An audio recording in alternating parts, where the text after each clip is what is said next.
जय भीम सर्वांना। महाराष्ट्र निर्मितीसाठी अनेकांनी उल्लेखनीय कामगिरी केली, त्या सर्वांना विनम्र अभिवादन। तसेच महाराष्ट्र निर्मितीसाठी शहीद झालेल्या त्या सर्व शहीदांना विनम्र अभिवादन।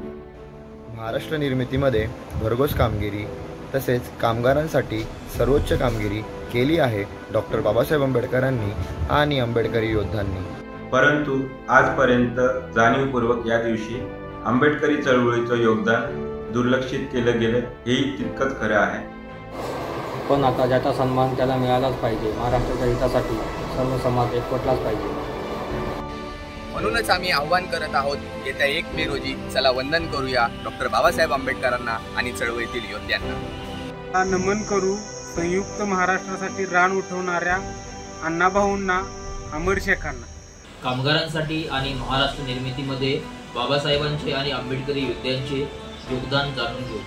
कामगारांसाठी, कष्टकऱ्यांसाठी स्वतंत्र मजूर पक्ष काढणारे म्हणजे बाबासाहेब। कामगारांसाठी कामाची वेळ 12 तासावरून 8 तास करणारे डॉक्टर बाबासाहेब आंबेडकर। त्याच्या सुरक्षेसाठी कामगारांचा आरोग्य विमा व अन्यायाविरुद्ध संप करण्याचा अधिकार देणारे बाबासाहेब। महिला कामगारांसाठी भर पगार, प्रस्तुती रजा आणि समान वेतन सुरू करणारे बाबासाहेब।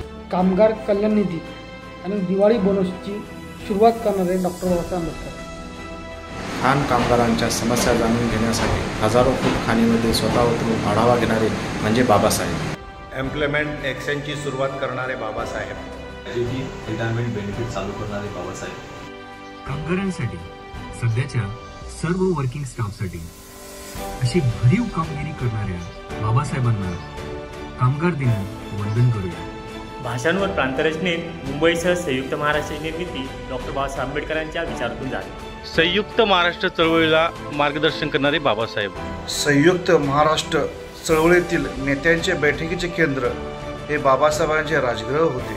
1948 साली महाराष्ट्र अँड लिंग्विस्टिक प्रोव्हिन्स या विषयावर अत्यंत अभ्यासपूर्ण आणि तुलनात्मक आकडेवारीसह निवेदन सादर करून मुंबई ही महाराष्ट्राचीच आहे असे ठणकून सांगणारे, तसेच संयुक्त महाराष्ट्र आंदोलनाची अशा प्रकारे अधिकृत सुरुवातच करणारे Babasaheb. Schedule caste federation Gibraltar सारख्या संयुक्त महाराष्ट्र चळवळीसाठी उभा करणारे बाबासाहेब। बाबासाहेबांच्या हयातीतील आणि नंतर सुद्धा संपूर्ण आंबेडकरवादी नेतृत्वफळी कार्यकर्ते संयुक्त महाराष्ट्राच्या आंदोलनात उतरले होते। साहेब Gaikwad, Bhaiyasaheb Ambedkar, barrister BC Kamble, RD Bhandare, Dadasaheb Rupwate यांच्यासह अनेक नेते आंबेडकरवादी नेते या लढ्यात उतरले होते। बॅरिस्टर BC कांबळे यांनी संयुक्त महाराष्ट्र आंदोलकांवर होणाऱ्या पोलीस कारवायांवर विधानसभेत प्रश्न उपस्थित करून मोरारजी देसाई यांना जेरीस आणलं होतं। एवढंच नाही तर आज जे हुतात्मा स्मारक उभा आहे त्यामध्ये BC कांबळे सर यांचं महत्त्वाचं योगदान आहे। मुंबईत झालेल्या संयुक्त महाराष्ट्र समितीचा ना भूतो ना भविष्य असा मोर्चा यशस्वी करण्यामागे आंबेडकरी नेते दादासाहेब गायकवाड यांच्या नेतृत्वाचा फार मोठा वाटा होता। 28 नोव्हेंबर 1949 रोजी मुंबई महानगरीत प्रथमच संयुक्त महाराष्ट्राचा पहिला ठराव हा आंबेडकरी नेते डॉक्टर RD भंडारे आणि आचार्य अत्रे यांनी मांडला।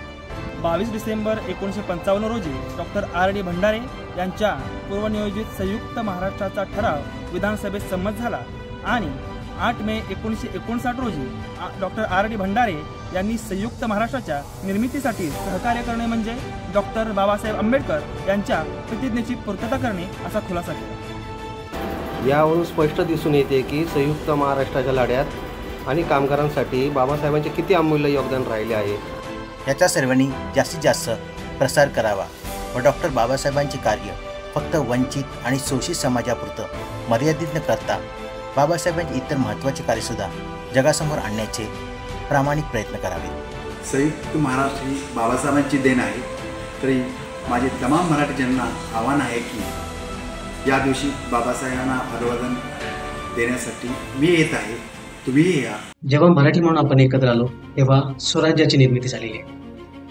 ही स्वराज्याची निर्मिती छत्रपती शिवरायांनी 18 पगड जातीतील मावळ्यांना तसेच मुस्लिम समुदायाला देखील सोबत घेऊन केली। मराठी भाषा संवर्धनाचं काम देखील छत्रपती शिवरायांनी केलेलं होतं। 1400 शब्दांचा मराठी भाषा राजकोष तयार करण्याचं काम छत्रपती शिवरायांनी केलं आणि मराठी भाषा संवर्धनाची सुरुवात केली। स्वातंत्र्यानंतर जेव्हा संयुक्त महाराष्ट्राचं आंदोलन उभा झालं, त्यामध्ये देखील अठरापगड जातीतील लोक, सर्व धर्मातील लोक एकत्र आले, सर्व विचारसरणीचे लोक एकत्र आले, तेव्हा त्यांच्या लढ्याला यश मिळालं आणि संयुक्त महाराष्ट्राची निर्मिती झाली. यामध्ये सहभाग असणाऱ्या सर्व विचारसरणीच्या लोकांना, जसे की प्रबोधनकार ठाकरे असतील, आचार्य अत्रे असतील, रांगे असतील, RD भंडारे असतील, BC कांबळे असतील, दादासाहेब गायकवाड असतील, या सर्वांचं योगदान त्याच्यामध्ये आहे. तसेच शाही रामशेख असतील, अण्णाभाऊ साठे असतील, या सर्वांनी त्यामध्ये योगदान दिलेलं आहे. या सर्व योद्ध्यांना 1 मे रोजी महाराष्ट्र दिनादिवशी आपण अभिवादन केलं पाहिजे, असं मी भीमसैनिक टीम महाराष्ट्राकडून विनंती करतो. तसेच त्या दिवशी कामगार दिन देखील आहे. कामगारांसाठी सर्वोच्च कामगिरी करणारे बाबासाहेब आहेत, तर या दिवशी बाबासाहेबांना देखील अभिवादन केलं जावं, कारण त्यांचं योगदान संयुक्त महाराष्ट्रामध्ये देखील आहे, महाराष्ट्र निर्मितीमध्ये देखील आहे आणि कामगारांसाठी देखील आहे. हेच आम्ही विनंती करतो. जय भीम.